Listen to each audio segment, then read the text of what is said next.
রূপান্তরিত হয়েছে। আমি মনে প্রাণে বিশ্বাস করেছিলাম বাংলাদেশ জামাত ইসলামী একটি নির্যাতিত মানুষের দল, মজলুমদের দল, কিন্তু গতকাল আমরা দেখতে পেয়েছি কুষ্টিয়ায় ছাত্র অধিকার পরিষদের নেতা কর্মীদের পায়ের রোগ কেটে দিয়ে তারা প্রমাণ করেছে জামাত ইসলামী এখন মজলুমদের দল নয়, তারা একটা তালিমের দলে রূপান্তরিত হয়েছে।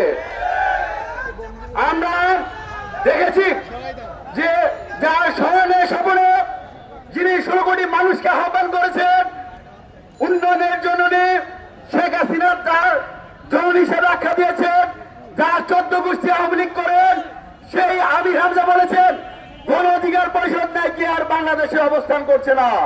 In the heart of the city rises a destination built for greatness. International Convention City, Bosundhara. Life takes a new course.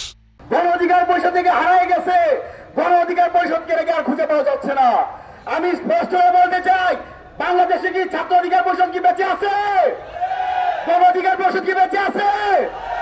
এই বাংলাদেশে জামাত ইসলাম, জামাত শিবির থাকবে কি থাকবে না তা এদেশের মানুষ ঠিক করবে, কিন্তু এই দেশের স্বাধীনতার সার্বভৌমত্ব যতদিন থাকবে, ছাত্র অধিকার পরিষদ, যুব অধিকার পরিষদ, গণ অধিকার পরিষদ ততদিন বাংলাদেশে থাকবে।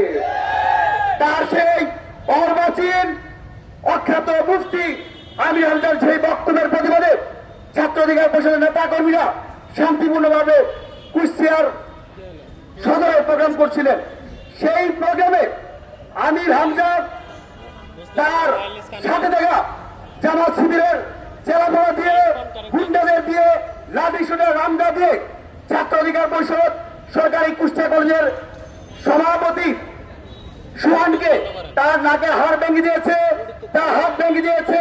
কলেজ শাখার সাধারণ সম্পাদক মহাদিসকে তাদের যে চিরাচরিত চরিত্র আমরা ভেবেছিলাম জামাত শিবির হয়তো 71-এর তাদের যে ক্যারেক্টার ছিল সেখান থেকে তারা সরে এসেছে, তাদের যে রক্ষার ইতিহাস ছিল সেখান থেকে তারা সরে এসেছে, কিন্তু আমরা অত্যন্ত বৈতাবের সাথে দেখতে পেলাম সেই মহাদিসকে তারা রক কাটার উদ্দেশ্যে তার পায়ের গোড়ালি কেটে দিয়েছে, 2টি রক কেটে দিয়েছে, বর্তমানে তার পায়ে 26টি সেলাই লেগেছে।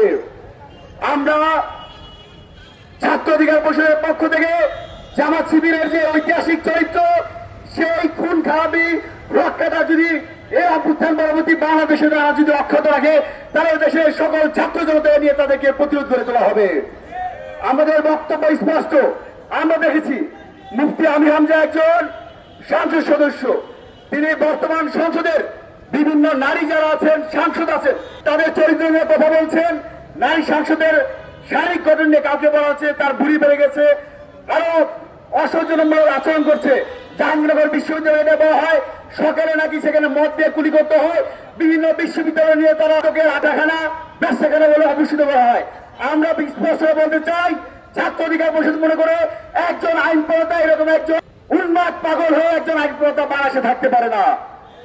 অনতি বিলম্বে সংসদ সদস্য হিসেবে মুফতি আমির হামজাকে তার এই জায়গা থেকে অব্যাহতি দিতে হবে।